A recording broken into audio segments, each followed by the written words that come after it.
Reporter Erin Willing is at Leeton High School tonight. Erin, why did police return to the school today? Pete, police did not only return here for much of the day, they are still in fact here at the school. Now they're using digital mapping technology to mark out the grounds of the school as well as the room. Sunday, 2015. The school grounds are almost completely empty. No students, no teachers, just silence. The kind that sits heavy on a holiday afternoon when everyone else is somewhere else. But Stephanie Scott is here. She's 26 years old, a teacher, beloved by her students, respected by her colleagues, and 6 days away from marrying the man she's loved since childhood. 6 days. She didn't have to come in today. Nobody asked her to. She came because that's who she was, the kind of person who showed up, who cared, who wanted everything to be perfect for her students even while she was counting down the hours to her own wedding. She walks through the gate, locks it behind her, heads to the staff room to finish her lesson plans. At 1:31 p.m., she turns off the classroom alarm. She's working. At 1:38 p.m., just 7 minutes later, she turns it back on. She's done. She's leaving. And then, nothing. No phone calls. No texts. No bank activity. No sightings. Her car gone. Her gone.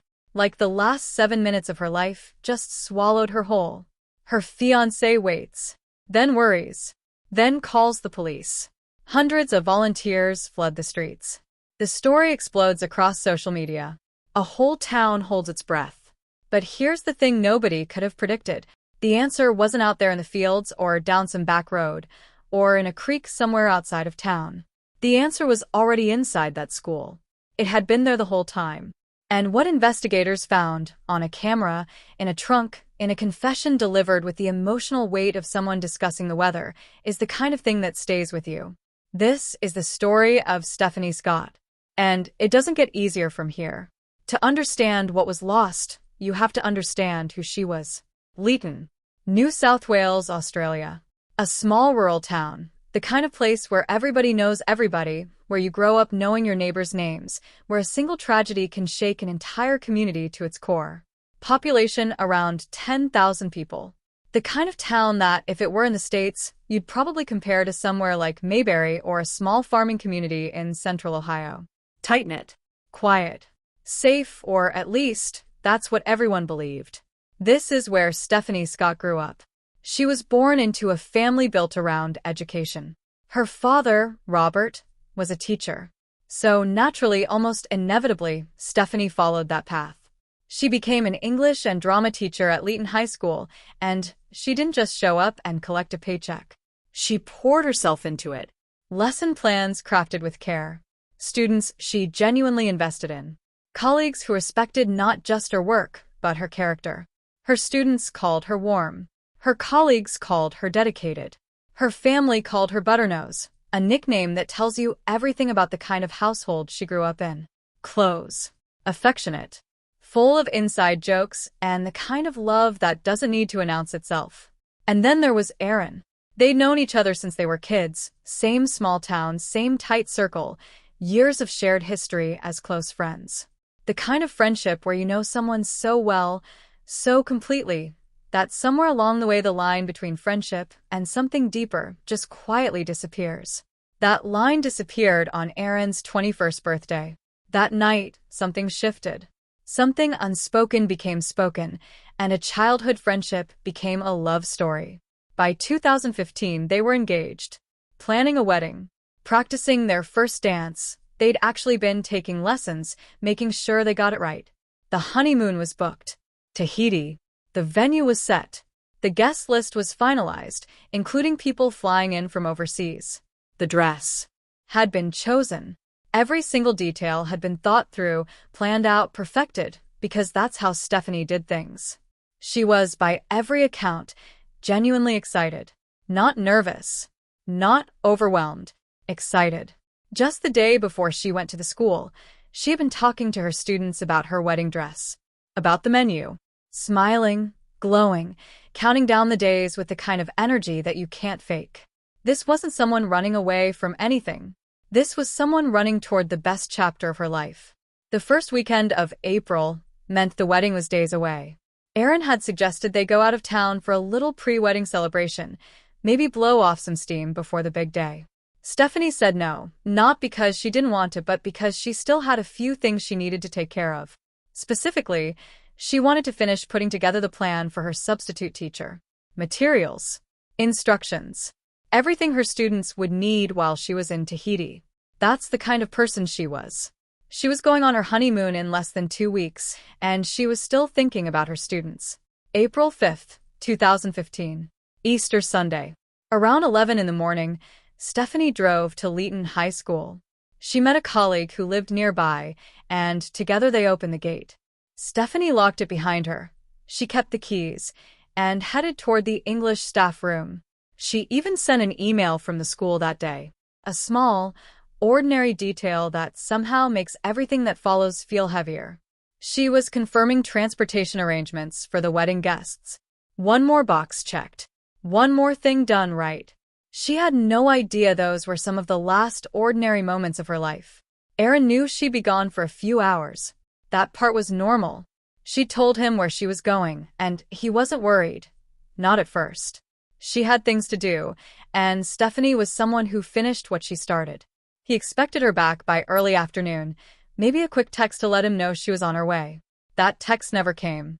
As the afternoon stretched on and the sun began to drop lower in the sky, the silence started to feel different. Aaron checked his phone. No messages. He called. No answer. He told himself not to spiral. Maybe she lost track of time. Maybe she ran into someone. Maybe the stress of the wedding made her want a few quiet hours to herself before everything got loud and celebratory. He kept talking himself down. But here's what he knew about Stephanie. This kind of complete, total silence was not like her. The night before and earlier that morning, they'd been texting back and forth, and she was replying quickly, the way she always did. She wasn't someone who went dark. She wasn't someone who made people worry. Around 7:20 that evening, Aaron got home. Stephanie wasn't there. Her car wasn't outside. And that's when the feeling in his chest shifted from unease to something he couldn't talk himself out of anymore. He barely slept that night. By the next morning, he'd been calling her family, reaching out to anyone who might know something, anyone who might have heard from her. Nothing. By 4:30 p.m. on April 6th, more than 24 hours since anyone had last had contact with Stephanie, Aaron walked into the Leeton police station and reported his fiancée missing. Police initially considered the possibility that since her car was also gone, she may have left the school grounds and gotten into some kind of accident, maybe driven into a ditch or off a back road, somewhere she couldn't call for help. Helicopters were brought in to search from above. Officers on the ground went straight to her last confirmed location, Leeton High School. Because it was Easter Sunday, the campus had been largely empty, which limited the number of witnesses, but also narrowed the field of potential suspects in a way that would later become significant. When they checked the classroom alarm system, it confirmed what they already suspected. Stephanie had been at the school. She turned the alarm off at 1:31 p.m. She turned it back on at 1:38. 7 minutes. After that, the trail went completely cold. Police tried using Find My iPhone. Her phone was off. There had been no activity on her bank accounts and no social media posts since the day before, Saturday, April 4th. No digital footprint. No trace. Just that 7-minute window, and then silence. By April 7th, the search had exploded across social media. One post alone was shared over 1,500 times within just a few hours. Local news picked up the story. Hundreds of people from the community joined the physical search, combing through fields and back roads and everything in between. But the more time passed, the harder it became to hold on to hope. Her mother, Marilyn, appeared on camera during those early days of the search. Her voice was steady but fragile, the voice of a woman trying to hold herself together in front of the world, while something inside her was already starting to crack. She asked people not to jump to conclusions. She said that if they didn't find Stephanie that day, she couldn't let herself go to the worst place. It was one of the most quietly devastating things anyone said during the entire case. Because everyone watching already knew where their minds are going. Stay with me, because within 48 hours, police had a name. And when you hear how they got there, You'll understand why this case shook an entire country. Keep watching. Around that same time, two small but critical details were beginning to surface. Details that on their own meant nothing. But together, alongside everything that was about to come out, they formed the first thread of a very dark picture. The first was a sound. A witness who had been near Leeton High School on Easter Sunday afternoon said that around 2 p.m., he heard something strange. Not a crash, not a scream, just a dragging sound, like something heavy being moved across the ground. He didn't think much of it at the time, didn't call anyone, just filed it away as one of those odd things you notice and then forget. He didn't forget. The second detail came from someone who worked at the school.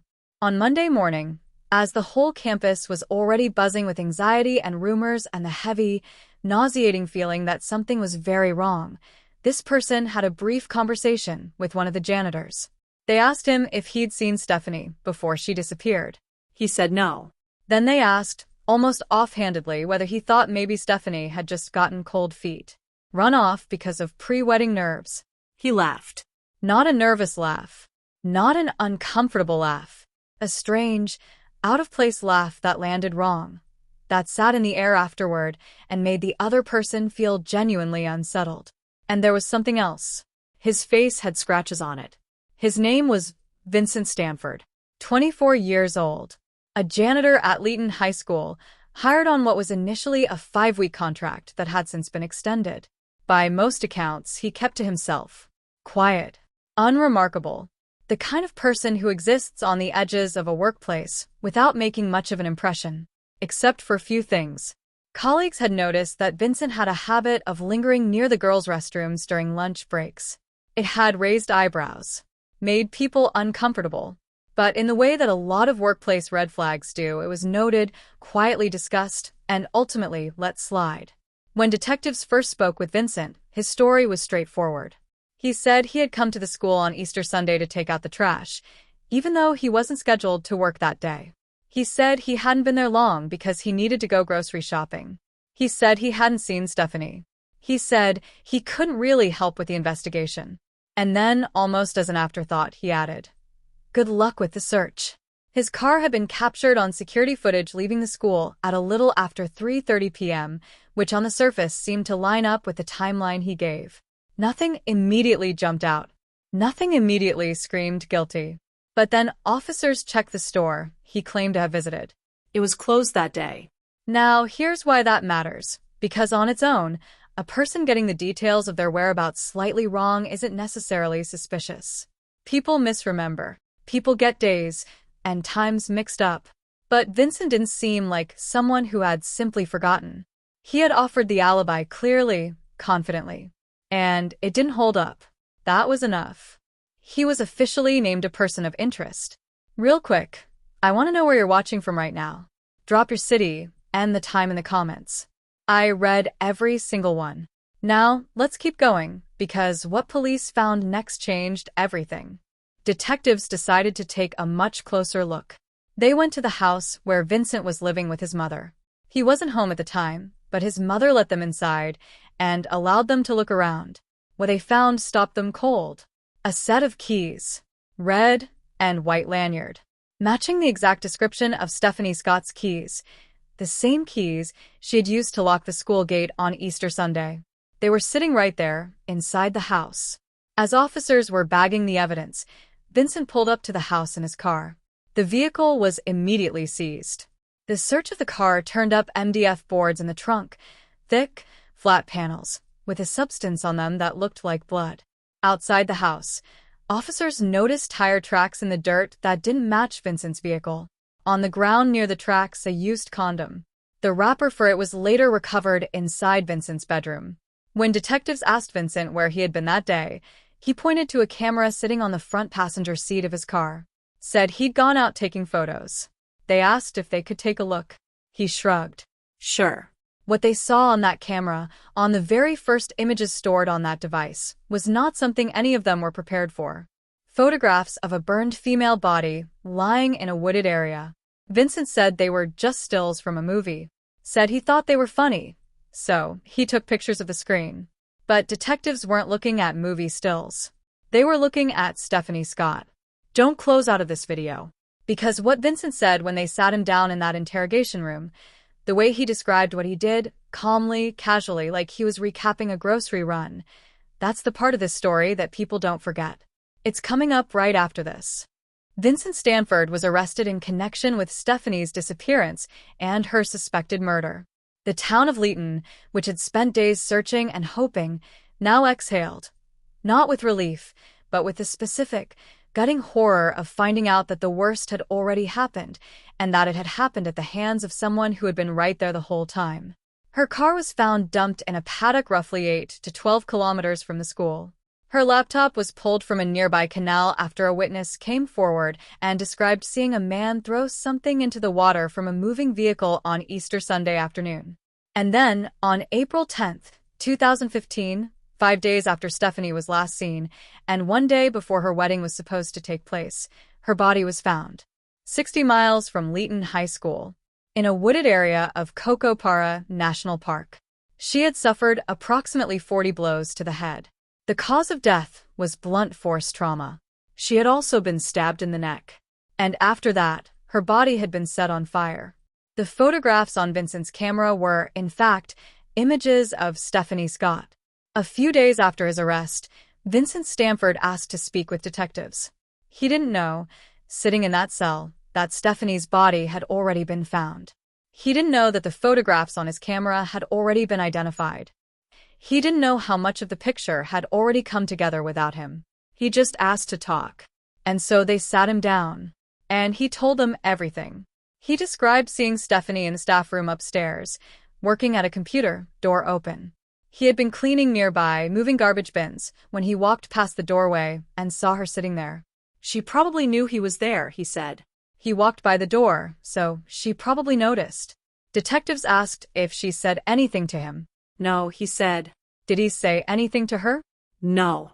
And then, with the same flat, detached delivery he would use throughout the entire interrogation, he described what happened next. He said the moment he saw her, he had what he called a sudden urge to kill her. He went home, immediately, to get what he needed. The list of items he brought back to that school is one of the most disturbing elements of this entire case. Handcuffs, a knife, cleaning supplies, and Viagra. And on the drive home, he was on his phone, searching, making Google queries about how to commit the act he was already planning, including searches related to necrophilia. He went back to the school right as Stephanie was finishing up and getting ready to leave. She walked past him. She made eye contact. She smiled. And she said, "Have a nice Easter." In that moment, Vincent grabbed her from behind, his right hand over her mouth, his left arm around her middle. He dragged her into a storage room, closed the door, and beat her. The scratches on his face, detectives already knew, had come from Stephanie fighting back. She fought. She clawed at him. She scratched his face with her fingernails in whatever desperate, terrifying seconds she had. When they asked him directly about the scratches, he confirmed it without hesitation. From Stephanie Scott. "When I tried to kill her. When I killed her." Just like that. Detectives asked him why he wanted to kill her, whether he was angry at her, whether she had done something to provoke him. He said no. He wasn't angry. He just wanted to kill her. "Can you tell me why?" No. "My mental health acting up again." He said he'd had violent thoughts for a long time about people he'd met, people he'd seen, but he'd never acted on them before. He said he thought he might have some mental problems. He said none of the people he'd thought about harming had ever done anything to deserve it. And then came the detail that, once you hear it, you cannot unhear. After he attacked Stephanie and left her on the floor of that storage room, he went home. He made himself a sandwich. He had some coffee. And then, when he was done eating, he went back. He put her body into the trunk of her own car, went back inside the school to clean up any evidence, then drove her Mazda to his house, parked it outside, and went in to spend time with his mom and brother, like nothing had happened. In the early hours of Easter Monday, he got back into Stephanie's car and drove out to Cocopara National Park. He removed her clothing on the ground. He used petrol and a match to set her body on fire. He took 2 photographs. And then he left.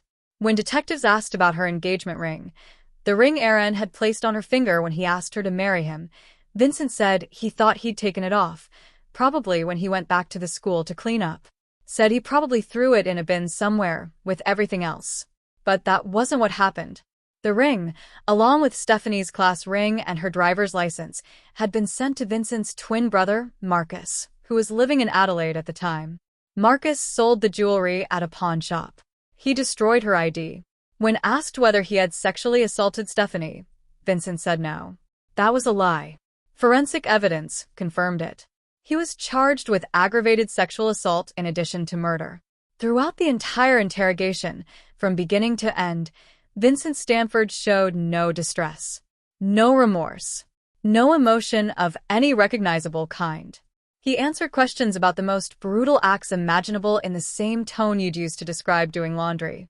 Witnesses who were present said he could smile while discussing it, could shrug, could sit back in his chair like the weight of what he was describing had no gravitational pull on him whatsoever. That indifference, more than any single detail in the case, is what people who followed this story say they couldn't shake. Not the violence, not the planning, the indifference. The question everyone was asking, the question that hovered over every news report, every community conversation, every sleepless night in Leeton, was a simple one. Who was this person? Not just his name or his job title, but who actually was Vincent Stanford? How does someone become this? And were there signs that got missed? The answers, as they emerged, were deeply unsettling. Vincent was born in Australia, but his family relocated to the Netherlands when he was just 3 years old. They later returned to New South Wales. By his own account, and by the accounts of people who knew him growing up, he never fit in, never found his footing socially, never developed the emotional wiring that allows a person to connect with others in any meaningful way. He told police that he had dreamed of killing someone since he was 7 years old.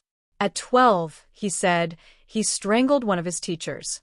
His classmates called him a psycho, not as a casual insult but as a genuine descriptor of behavior that consistently alarmed the people around him. Aggressive outbursts. No real friendships. A pattern of conduct that was impossible to explain away. He was eventually placed in a school specifically designed for children with serious behavioral disorders. The reasons listed: inappropriate behavior, poor social skills, no meaningful peer relationships, and a demonstrated tendency toward criminal actions. He was later hospitalized in a youth psychiatric facility. The diagnoses that came out of that period, autism and oppositional defiant disorder, gave a clinical framework to what the people around him had already sensed. But even those diagnoses, as serious as they are, didn't fully account for the depth of what was building inside him. Vincent himself put it plainly. "I'd have to learn how to feel emotions," he told investigators, "because I barely have any." After his release, he tried to find a direction. He wanted to go to university. He applied. He was rejected. He considered the military. He applied. He was rejected again. So he bounced between jobs, moving from one to the next, unable to sustain anything, unable to build anything, until eventually he landed a janitor position at Leeton High School on a 5-week contract that was later extended. And while he was there, investigators discovered he wasn't just working. He was watching. When detectives went through Vincent's phone and laptop, what they found painted a portrait so dark it shifted the entire understanding of the case. His devices were filled with images of underage girls, some from Leeton High School, others pulled from the internet, in explicit and deeply disturbing situations. There were photos of women he had apparently been following around town, taken without their knowledge. Women going about their daily lives, completely unaware that someone was documenting them. But the most chilling discovery was this. On his phone, there were nearly 2,000 photographs of a 12-year-old girl who attended the school. 2,000. Along with those photos, there were diary-style notes. Detailed. Methodical. Documenting when she left her house. Who else was inside? Her routines. Her patterns. One entry read, "She's home alone. 3:40 p.m. Plenty of time to abduct her." Investigators came to believe that this girl had been Vincent's original target. That for weeks, possibly months, he had been planning something. And only when that plan didn't come together the way he intended, For reasons that were never entirely clear, did his attention shift. To Stephanie, to the teacher in the staff room, the one who smiled at him, the one who said, "Have a nice Easter," and meant it. Forensic psychological evaluations were carried out during the legal proceedings. The conclusions were stark. Experts described Vincent Stanford as a serial killer in the making, someone with a deeply entrenched pattern of predatory thinking that had already been forming for years and would, in all likelihood, have led to more victims if left unchecked. Complete absence of empathy. No internal boundaries. No remorse. Even after the confession, the legal path forward wasn't entirely straightforward. Vincent didn't immediately enter a guilty plea. There was a period of uncertainty, hearings, evaluations, procedural steps, where the outcome of the trial still felt like an open question. For the family, for the community, for everyone who had followed this case, each hearing came loaded with its own specific dread. The fear that the full truth might somehow get buried in legal process. That the weight of what had happened would get diluted somewhere along the way. It didn't. The evidence that prosecutors and investigators had assembled was overwhelming. Methodical. Airtight. The keys. The DNA on the MDF boards. The blood on the knife recovered from inside the house. The blood on the interior lining of Stephanie's own car. The condom packaging. Her bra, recovered and washed, sitting in his home like a trophy. The photographs on the camera. The Google searches made on the drive back to the school. The confession itself, delivered in his own voice, in his own words. It was, piece by piece, one of the most comprehensively documented criminal cases in the region's history. In July 2016, Vincent Stanford entered a guilty plea to the rape and murder of Stephanie Scott. The courtroom, by every account, went still. This was the formal admission. The legal confirmation of what everyone already knew but still needed to hear said out loud, in that room, in front of Stephanie's family. For them, it wasn't a relief. It was a brutal truth delivered without softening, a door closing on any remaining possibility that this had somehow been a mistake, a misidentification, anything other than exactly what it was. The sentencing came the following day, the day before what would have been Stephanie's 28th birthday. A date that, for her family, will never just be a date again. Vincent Stanford was sentenced to life in prison for her murder. He received a concurrent 15-year sentence for aggravated sexual assault. The judge stated clearly that this fell into the worst category of murder, a determination that carried legal significance and ensured that no parole period would be nominated. There was no victory in that courtroom, just silence, and the understanding that a sentence, no matter how severe, doesn't bring anyone back. But the case didn't end with Vincent, because there was still Marcus. Vincent's twin brother, identical in appearance, different in every way that ultimately mattered, or so people initially assumed, had been arrested in Adelaide weeks earlier. Brought to New South Wales in handcuffs, wearing a Star Wars jumper, telling the magistrate in a thick Dutch accent that he'd never been to Leighton's, so he wouldn't need to go back. He was wrong about that. Marcus Stanford had sold Stephanie's engagement ring and class ring at a pawn shop. He had destroyed her driver's license. He had received these items from his brother knowing exactly what had happened, and his response had been to profit from them and eliminate the evidence. He was charged and convicted as an accessory after the fact. His sentence, 15 months. The public reaction was immediate and furious. Within days, nearly 60,000 people had signed a petition demanding the sentence be appealed, calling it pathetic, a word that, for many, felt like an understatement. Marcus was released in October 2016. He briefly returned to Leighton with his mother. The town hadn't forgotten. He was met with cold silence. No acceptance. No welcome. Just the kind of tense, hostile stillness that communicates everything without saying a word. He didn't stay long. As of now, his whereabouts are unknown. He disappeared from public view, and that uncertainty, the fact that this story doesn't have a clean, contained ending, is something that still lingers for the people of Leighton. Because Marcus Stanford walked away, and Stephanie Scott didn't. In the days that followed Vincent's arrest, while the community was still in shock, while the full picture was still being assembled, something quietly remarkable happened in Leighton. The town stopped. Local businesses shut their doors. Classes at Leeton High School were canceled. And people came together, not out of obligation, not because anyone organized it at the last minute, but because there was no other way to process what had happened. When something this devastating hits a town of 10,000 people, grief becomes communal whether you want it to or not. A public memorial was held for Stephanie. Around 1,000 people showed up. They all wore yellow, her favorite color. And if you've ever stood in a crowd and watched 1,000 people dressed in the same color release balloons into the sky at the same moment, you understand what it means for a physical space to carry emotion. The air above Leeton filled with yellow.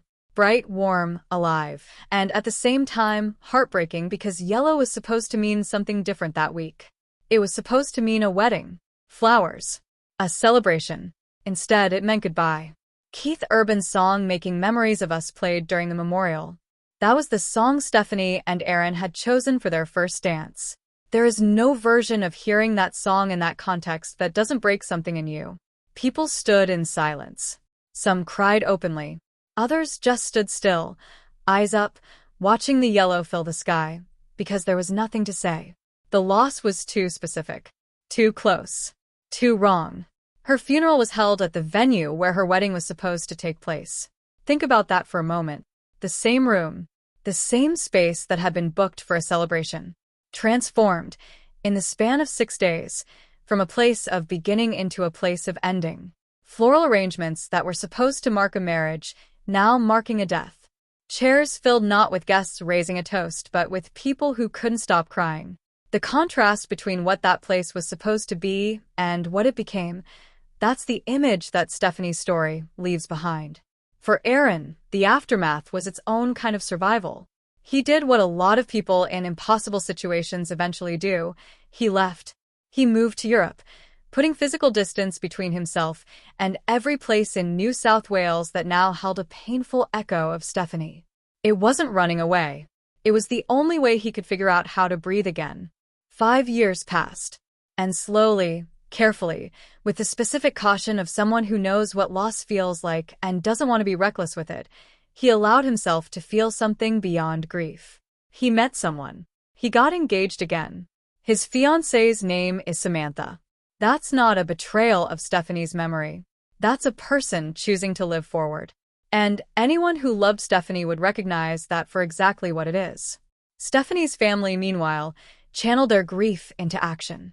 In the wake of the case, they publicly called for significant reform in how schools screen and hire employees.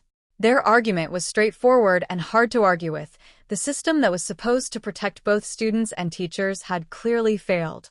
Vincent Stanford had been hired, his contract had been extended, and the warning signs that existed in his history had not surfaced through any formal screening process. That couldn't be allowed to simply move on without accountability. They reached a private settlement with the New South Wales Department of Education. The terms were not made public, but their lawyer made clear that the goal wasn't just to close a legal chapter, it was to force the creation of clearer, stricter procedures for vetting employees in public institutions, especially schools, especially in roles that involve unsupervised access to students. Because the cost of one missed red flag, this case proved, can be everything. And then, because this family had not yet been asked to carry enough, a little over a year after losing Stephanie, they lost her father, Robert. A tree fell on him. He died. He was buried beside his daughter. There are no words adequate to that sentence. A man who outlived his child by barely a year, who had already been asked to carry the unbearable, was then taken by something as random and senseless as a falling tree. And now he rests beside her in the same ground, in the same quiet, in the same place that became the resting point for two people who deserved so much more time. Go back to that alarm log for a second. 1:31 p.m. She turned it off. 1:38 p.m. She turned it back on. 7 minutes. That's it. 7 minutes of recorded activity, and then nothing. In true crime, we talk a lot about timelines, about the moments that matter. And in this case, every single thing that followed, happened in the gap created by those 7 minutes. A window so small you almost wouldn't notice it on a calendar. But Stephanie noticed, because she showed up. She showed up on a holiday. She locked the gate behind her. She finished her work. She confirmed the transportation for her wedding guests. She thought about her substitute teacher. She did all the things that made her the person her students remembered and her colleagues respected and her family loved. And she said, "Have a nice Easter," to a man who was already planning to take her life. That detail never stops being haunting. It says everything about who she was, warm and open and completely without the kind of guarded suspicion that might have saved her. She had no reason to be afraid of the man in the hallway. She was 6 days away from the best moment of her life. Her mother said it simply, Stephanie represented the very best in people. She was the kind of person who made you feel calmer just by being around her. She didn't just say the right things. She lived by them. And that's how her family wants her remembered. Not for the way she died, but for the way she lived. For the lessons she planned on her day off. For the smile she gave to a stranger in a hallway. For the yellow balloons and the wedding venue and the first dance song and the fiancé she loved since they were kids. Stephanie Scott was 26 years old. She should be 36 by now. She should be here. That's the story of Stephanie Scott. Thank you for watching Crime Motives. If this hit you, you know what to do, like, share, subscribe, and I'll see you in the next one.